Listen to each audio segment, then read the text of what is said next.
नमस्कार। इस खास प्रोग्राम में सभी दर्शकों का स्वागत है। यही उम्मीद है कि इस पैंडेमिक काल में आप लोग अपना ख्याल रख रहे हैं। आज हम बात करने जा रहे हैं एमओए के कस्टम्स विभाग पर। एमओए जो कि एक अहम प्राधिकरण है और सरकारी कोष में फंड जमा करने का एक अहम स्रोत भी। एमओए कस्टम्स के समक्ष क्या क्या चुनौतियाँ पाई जाती हैं और किस तरीके से उनसे निपटा जा रहा है, आज के प्रोग्राम में हम इन सभी बातों पर गौर करेंगे। और आज हमारे साथ स्टूडियो में उपस्थित हुए हैं एमओए कस्टम्स की तरफ से श्री गुप्ता रामनारायण, साथ में हैं श्री जीवनलाल उदित और श्री दीनाथ मंगला। आप तीनों के नमस्ते। नमस्ते। प्रोग्राम में स्वागत बातें। पर सबसे पहले चलिए हम देखते हैं कि इस प्राधिकरण की क्या स्ट्रैटेजी पाई जाती है। कस्टम्स डिपार्टमेंट एमआरए का एक महत्वपूर्ण विभाग है। उसका काम न सिर्फ रेवेन्यू इकट्ठा करना है, लेकिन समाज से नारकोटिक्स जैसी बुराइयों पे भी कंट्रोल करना है। कस्टम्स डिपार्टमेंट के पास इस वक्त काफ़ी डॉग्स हैं जो न सिर्फ नारकोटिक्स को समझ सकते हैं, सूंघ सकते हैं, जिसकी वजह से हम passengers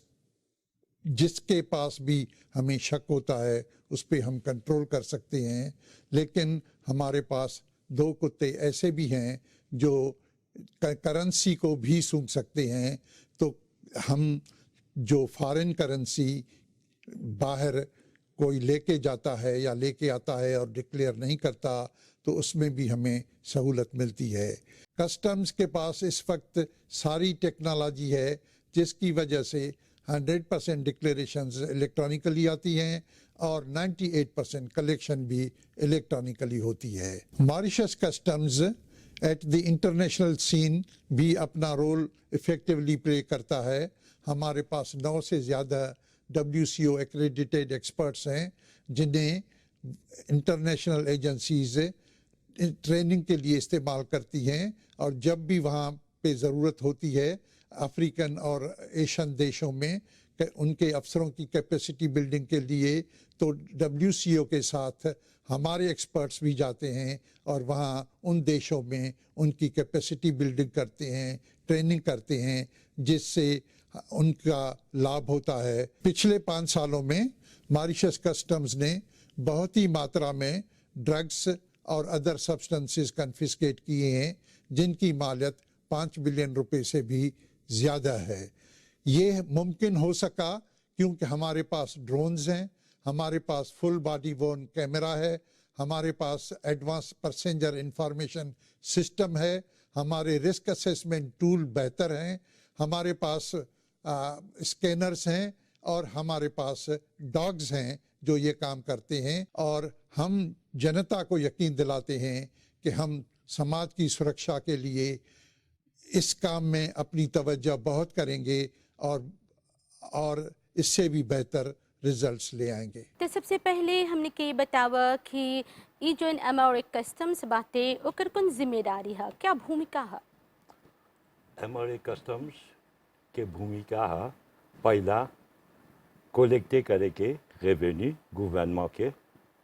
en même temps protéger करे के रेवेन्यू, et दूसरा भूमिका है प्रोटेजे करे के सोसाइटी ले पेप मोरिश के। कैसे करी आशा है कमवा से जोन मार्चेंडिज इंपोर्टे होला एक्सपोर्टे होला कंट्रोले करी आशा, पासाजे जोन आवेला जाला कंट्रोले करी आशा। रेवेन्यू la douane 37 बिलियन कलेक्टे करेला टैक्स गवर्नमेंट के। टैक्स है कस्टम ड्यूटी, एक्साइज ड्यूटी और वैट à l'impôt। तो हमने के बतावा कि ये कौन तरीका से आप लोग ये कमा करेला जा? ट्रेड सगरो ऑगमेंटे हो गल बा, तो हमने घई कमवा करके इनोवेशन ऑनलाइन सा कस्टम्स में इनोवेशन बाजे जोन दूसरा देश में होता, जोन एगो मॉडर्न कस्टम एडमिनिस्ट्रेशन चाहेला रहे के। कैसे कि सेवी करे के automation, risk management, ایک پوسٹ کنٹرول پاس کی جتنا marchandise آوتا جاتا خالی سوچا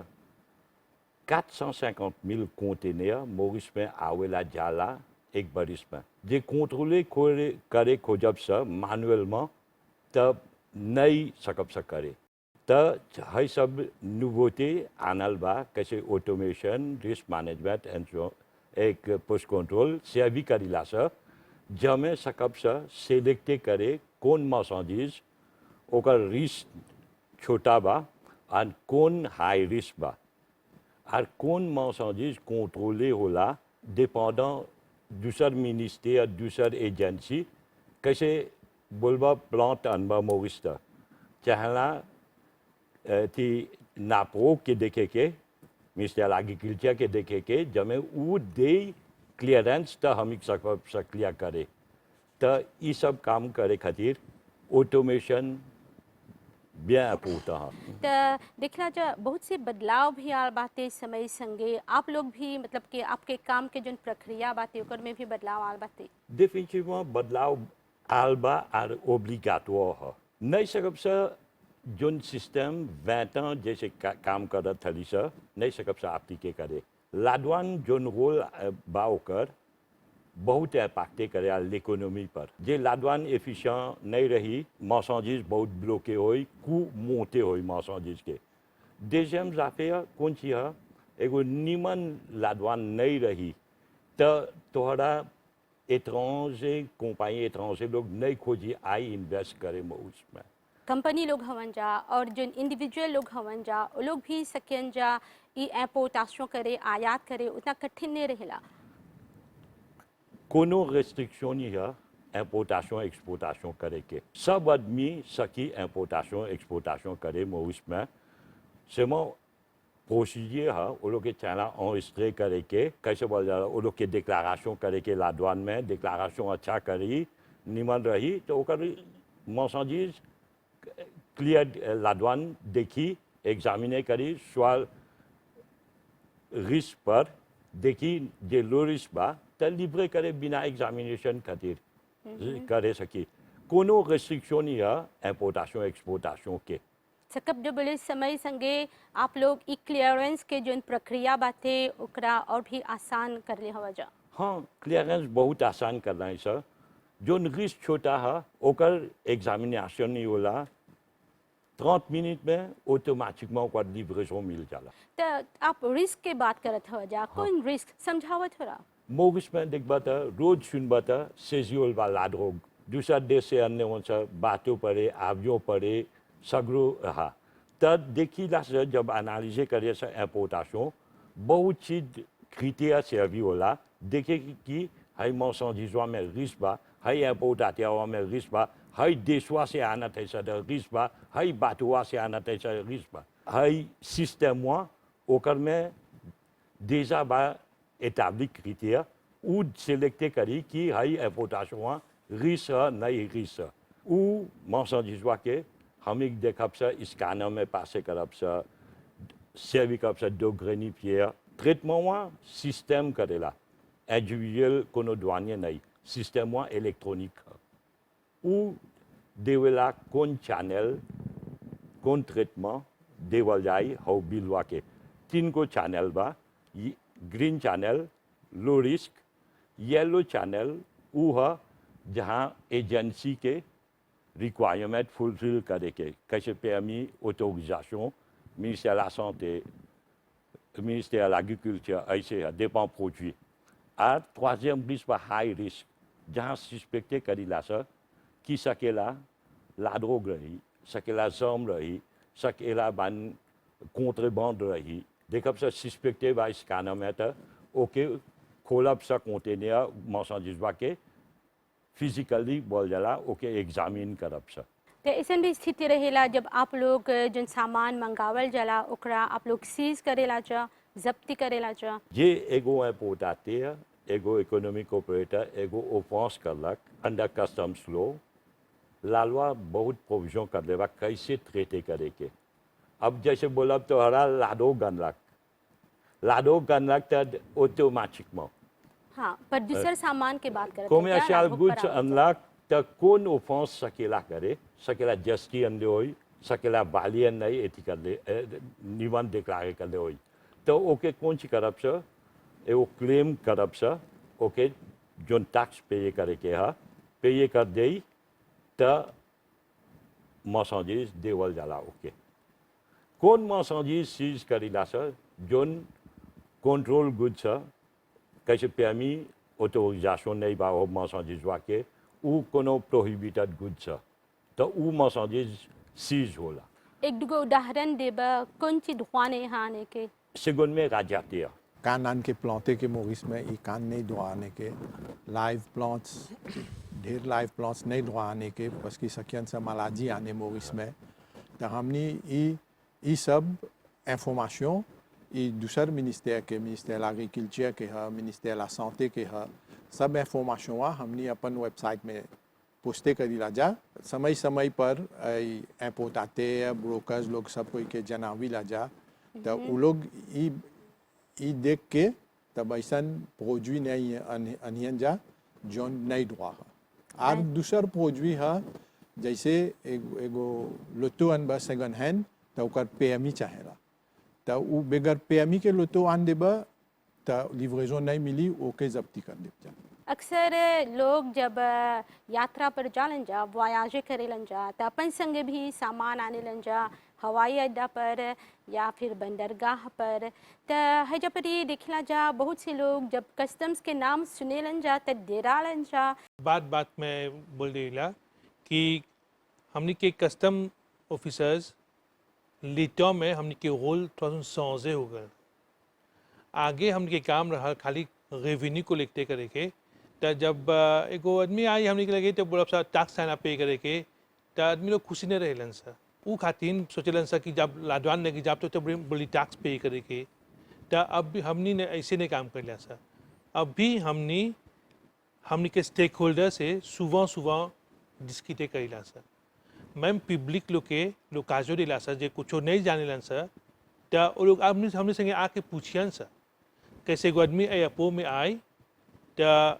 airport में दो चैनल बा ग्रीन चैनल और रेड चैनल ग्रीन चैनल एगो आदमी के कुछ नहीं बा डिक्लेयर करे के तो वहाँ पासे हो जाए अब जो एगो दूत हो तो वो जाए हमने के कस्टम ऑफिसर्स वहाँ पर मौजूद हवन सर वो लोग से जाके पूछी उस जाके रेड चैनल में पासे हो जाए वहाँ पर एक कंट्रोल रही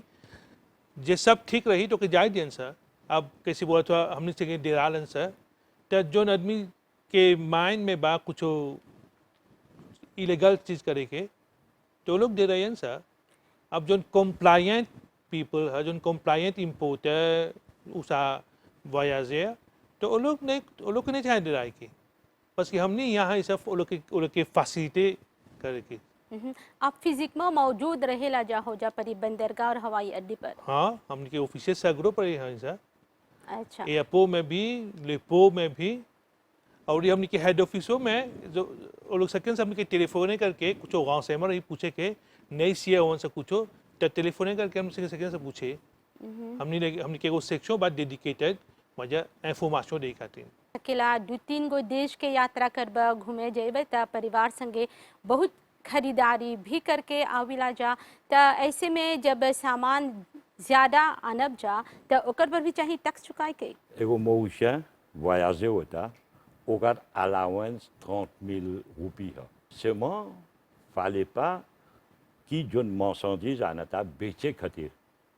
जो ओकर लेफे पर्सनल है तो ओकर अलाउंस है 30,000 déjà गवर्नमेंट डुबले कर दिले भाई हाई प्रॉब्लम हुआ नहीं बा अब लाडवान में कि आदमी लोग जाला voyager होला तो हाई जिमिनी हो गल बा जब से हाई अलाउंस मोटे हो बा मैं तोहर क्वेश्चन जोन बोला कि आदमी लोग दे डाला लाडवान बा हाईजा सर्विस दे के quand même importateur, quand même passager के mais हमी के एगो रोल है चाहे la loi जोन बा ओके अनफोर्स करे के कि देखे कि आदमी la loi तुरंत आना कि स्मगलिंग नहीं करा था कि लाड्रोग नहीं आना था जे वो आदमी लाड्रोग आना था हमी sans पीछे हैं सर sans पीछे हैं सर तब नहीं बोला सा कि आदमी लोग के नहीं डेराई के चाहे ला डेराई के जोन mauvais काम करियन सा जोन douane है importé करे के वो लोग खातिर हाँ la douane sévère बा ड्रग्स की बात करत रहला जा आप लोग के एगो सेक्शन भी बाते कांस कौन तरह से काम करेला जा आप कस्टम विभाग में एगो सेक्शन क्रिएट कर लें 2016 में एक कस्टम्स एंटी नारकोटिक सेक्शन आगे हमने के काम रहा खाली रेवेन्यू को लेते करके अब तब हमने के डायरेक्टर देखला कि बोले नहीं तो हमने के चाहना जस्ती काम लाठोगों के करके कंट्रोल करके बस कि हमने के एगो मिशन है बॉर्डर प्रोटेक्ट करके अच्छा प्रोटेज बॉर्डर ए हमने के पॉपुलेशन हो के जहाँ प्रोटेज करके तो हमने के काम करे रहा सा एयरपोर्ट में लेपो में हमने के गवर्नमेंट ढेर इक्विपमेंट दिला बा हमने के काम निमन से करे के कुछ 75 ऑफिसर है स्कैनर बा हमने के ड्रोन बा हमने के एगो लेकिप केनाइन बा दिशा रेनिफ्लेयर है सब हमने के सहायता करेलन सा ताकि हमने अपन काम निमन से करब सा रेसामा हमने एगो स्कैनर खिन ली सा जोन में एगो आदमी के पासे करब सा त हमने के दिखाई ओकर पेट में बिते कुछो आवाले करके नया नता हाइयो कमवा ये करेला सब सा दिखाई देवेला हाँ ये सब दिखाई देवेला और ये जाने ना रातों के काम हमने अकेले नहीं करेला सा अच्छा रात के सुबह सहयोग से करेलन सा हमने के दुगो लेकिप संगे काम करेला सा बस कि हमने के एगो ऑब्जेक्टिव बा एगो ऑब्जेक्टिव बा एगो लैंडमी बा हमने के लैंडमी है ट्रैफिक और लाड्रोग ऑब्जेक्टिव है लाड्रोग मोरिस में आने के स्टॉप करेके और ये अच्छा। पॉपुलेशन के प्रोटेजे करेके हाँ तो ये दिखत है जा कि जस्ती से जस्ती अब जब जो ड्रग तस्कर लोग हवन जा पकड़ा जात हवन जा जस्ती जब्ती करल जाता एगो conteneur 20 pieds है एगो conteneur 40 pieds 450 000 conteneurs एक बनाने में आवेला जाला फिजिकement नहीं सकब से सब देखे तो है सब इंस्ट्रूमेंट है सब जुचिवा स्कैनर है सब थी सेवी करीला से देखे के कि conteneur में कुछ abnormal बा नहीं बा जे कोनो abnormal रही तो हम सकब से डिटेक्ट करे स्कैनर से जब डिटेक्ट करब से तब कैसे बोल जाला और conteneur एगो हाई रिस्क हो जाए ओके फिजिकली एग्जामिन करब से हो जा chien rénifier सेवी करब से ड्रग किट सेवी करब से la drogue suspect के करता है सता ये सब mécanisme डालना है parce कि impossible सब marchandises फिजिकement एग्जामिने करेंगे तो दिखिला जा बहुत से तस्कर कबो मतलब कि ड्रग्स के गोली निगल के आने लन जा या कुछ अपन सामान में छिपावे लन जा हमने के थोड़ा सुन बतावा कौन कौन तरह के मतलब कि जरिया अपनावे लन जा ये ट्रेंड है वो जब कुमासमा में लाडोग आवे तो आदमी लोग वालीज में आने डुबफों समय से जब हमने वालीज डुबफों चेके करी लगली जा तो वो लोग दूसर तरीका अपनाई लन जा अपन जुत्ता में अनियन जा दूसर जगह में अनियन जा अपन में लपेट लियन जा अपन शरीर पर लपेट लियन जा तब जैसे जैसे वो लोग नवा नवा तरीका ढूंढे लन जा हमने जब जान जाइला सा तभी अब डेये मेथड से भी करे लन जा वो लोग अपन लील लेवे लन जा अपन शरीर के भीतरे लील लेवे लन जा तो यही खातिर हमने एगो एयरपोर्ट में एगो फुल बॉडी स्कैनर गवर्नमेंट सहायता करलक फंड दिलक तो एगो फुल बॉडी स्कैनर अन्य है जा इंस्टॉले कर ले जा जब हुआ देखब जा कैसे हमर साथी बोलक है वो हाउ स्कैनरवा में ओकर शरीर देखब जा तो जान जाब जा कि वो लाडोग हवाले कर ले बाकी जोन जोन आदमी लोग लाडोग आने लन जा वो लोग के तरीका बदलते गल बा समय अनुसार बदलते गल बा तो हमनियों के चाहेला हाई सब लेकिपमेंट से भी करे के हाँ और ऊपर से ढेर ट्रेनिंग भी स्वीप करे के तो ये सब जो कार्रवाई आप लोग करेला जा ये राष्ट्रीय और अंतर्राष्ट्रीय स्तर पर भी आप लोग के सहयोगी रहेला हाँ हमने के सहयोग मिलेला हमने के दूसर देश के कस्टम विभाग से मोरिस में पॉपुलेशन में से आदमी लोग हमने के इंफॉर्मेशन देवेलन सा और ये मैम लात्सू हमने के साथ साथ संगे काम करेला सा इंटरनेशनल नेटवर्क हमने कहा बहुत इंफॉर्मेशन मिलेला कहियो कहियो हमनी इंफॉर्मेशन लेला सा दूसर पे के ता दूसर पे में जो लाठोग मोगिस आवत था वहाँ सेजी कर ले हुए सा हम संगचा था वो बता था कि आदमी लोग लील लाठोग आने लन सा ता 2019 में 37 पर्सन के आगे थे कर ले सा जो वो लोग के आगे थे करने से लोग ड्रग स्वालू करके आने लन सा ता उन लोग आगे थे करके लोपिटाल बिला कर सा एक्सरे करे के 2020 में 2 जना ने रहले से પછી 2020 में जाने ला कोफिनमा रहना ता ढेर वायाज ने होता ता ई जब देखली सता तब गवर्नमेंट से मांग करी सके हमने के गो बॉडीज काना चाहेला एक्साइज ड्यूटीज के भी बात करेला जा थोड़ा सुन एकर पर भी आखिर में थोड़ा प्रकाश डलवा जाइला एक्साइज ड्यूटी ई एगो ड्यूटी है कि एगो कैटेगरी मार्चेंडीज में डालाला बाकी जो मार्चेंडीज इंपोर्टे होला वो बोलेला जा कस्टम्स ड्यूटी इंपोर्टेशन पर एक्साइज ड्यूटी ई जैसे बोलेला जा शराब पर सिगरेट पर जीवन लाबियर पर ऐसा ऐसा मार्चेंडीज में बा मैं थोड़ा दिन से मोरिस में एक्साइज ड्यूटी दूसर भी मार्चेंडीज में बा जैसे पेट्रोलियम प्रोडक्ट्स जैसे लेसेंस जैसे मोटर गाड़ी पर भी एक्साइज ड्यूटी बा और एक दुगो एक्साइज ड्यूटी बा जैसे चीनी पर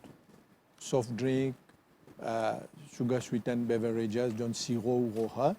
ई में गवर्नमेंट डलले बाहाई टैक्स चीनी पर जहाँ आदमी लोग अपन स्वास्थ्य खातिर चीनी कमती कंसोमे करियन जा तो ई है एक्साइज ड्यूटी चीनी पर एक बोली ला जा हेल्थ टैक्स ऐसनी बा एनवायरमेंटल टैक्स जो प्लास्टिक में डाला सा प्लास्टिक के बूटे में जब सीरो पानी सब बेचाला तो वो प्लास्टिक के बुतेवा में 2 रुपये के एगो टैक्स है ई एनवायरमेंट के नुकसान पहुँचावेला तो एक एनवायरमेंटल टैक्स बोली ला जा तो ऐसे ऐसे एक्साइज ड्यूटी से भी करी ला जा कोनो स्टैंडर्ड और क्वालिटी भी पोतेजे करे के जैसे बोला जा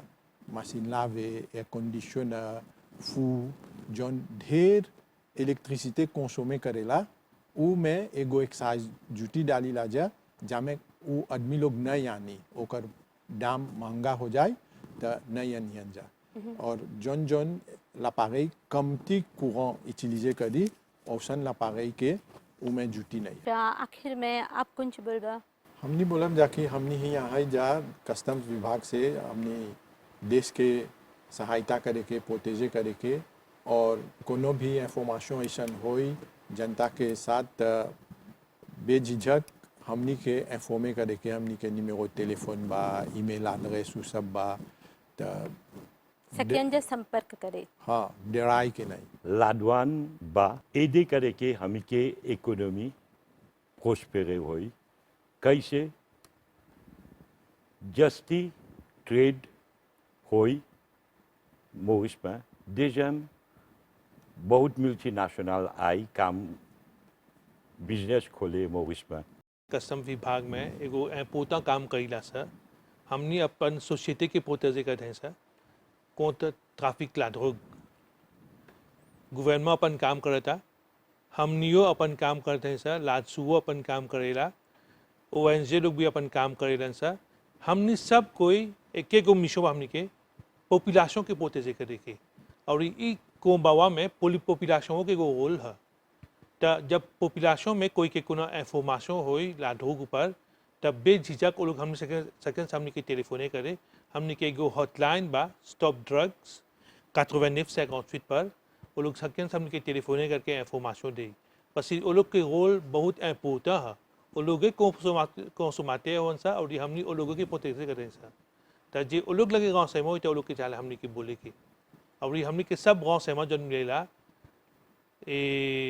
कॉन्फिडेंशियल में ट्रेटे करेला सब तो श्री गुप्ता नारायण जी और जीवनलाल उदित जी और साथ में दिनाथ मंगला जी इस सब जानकारी खातिर बहुत बहुत धन्यवाद नमस्ते नमस्ते तो बेशक देश में कस्टम्स विभाग का बहुत अहम भूमिका है बहुत बड़ा योगदान है हमें ये उम्मीद है कि आज की ये जानकारियाँ आपके लिए लाभप्रद हो यदि कुछ कम पड़ जाए तो बेझिझक आप कस्टम्स विभाग से संपर्क करें आज के लिए इतना ही नमस्ते।